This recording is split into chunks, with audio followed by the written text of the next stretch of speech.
Salut. Alors cette fois, je vais vous parler de quelque chose qui est très important pour moi, c'est la mécanique, puisque je suis en école d'ingénieur de mécanique et donc je m'intéresse à peu près tout ce qui se fait là-dedans. Vous avez derrière moi le système mécanique que j'ai réalisé dernièrement et je vais vous en parler puisque c'est d'après moi quelque chose de très important qui peut se retrouver dans la plupart des systèmes que vous pouvez rencontrer et aussi dans la plupart des systèmes que vous pouvez fabriquer. Donc très clairement, qu'est-ce que c'est? C'est un réducteur de vitesse. Vous pouvez voir ici un moteur qui relie une première poulie et ensuite une deuxième.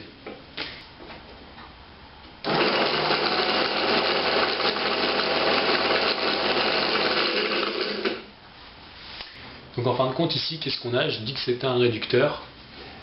Quand ce moteur va faire 18 tours, cette poulie n'en fera qu'un seul. À quoi est-ce que ça sert?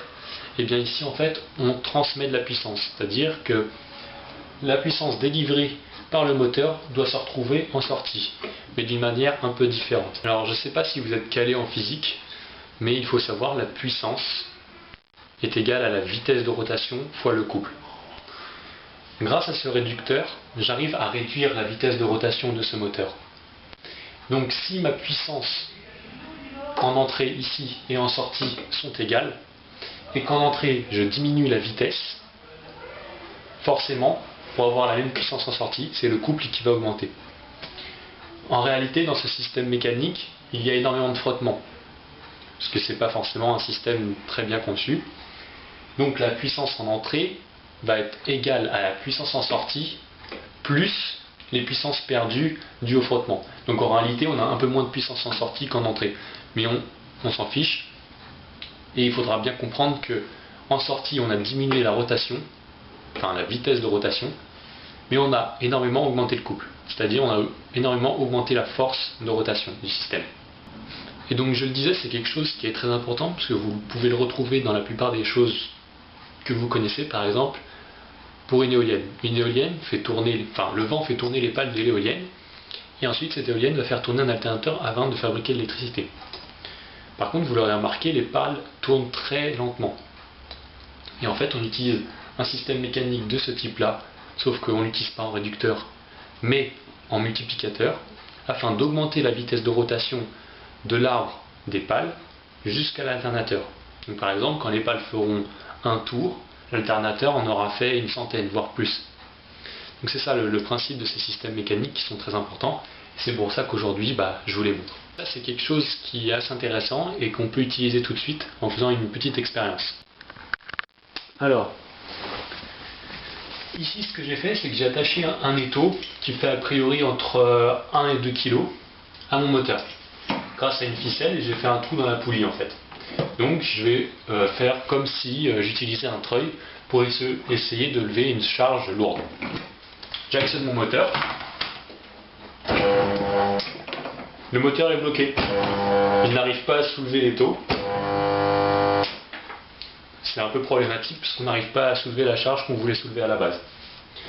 Donc maintenant, je vais changer. Je ne vais plus attacher l'étau au moteur, mais je vais attacher l'étau à la poulie. J'ai eu un petit problème technique, le moteur a chauffé, donc j'ai dû le mettre sous assistance, il est en train de se faire ventiler.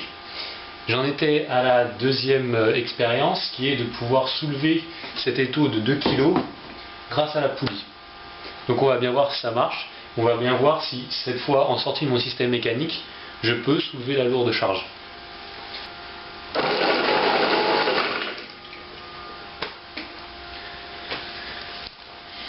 Vous voyez qu'on a pu le soulever, bien qu'il y ait des petits soucis de roulement, mais il est possible de soulever la pièce.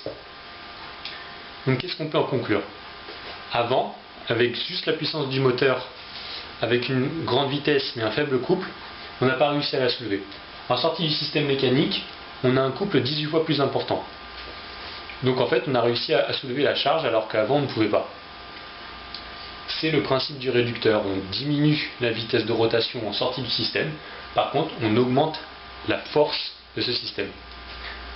A contrariori, si vous utilisez un multiplicateur donc, pour augmenter une vitesse de rotation, par exemple d'un moteur qui fait du 1000 tours minute pour le faire amener à 10 000 tours minute, c'est le même principe.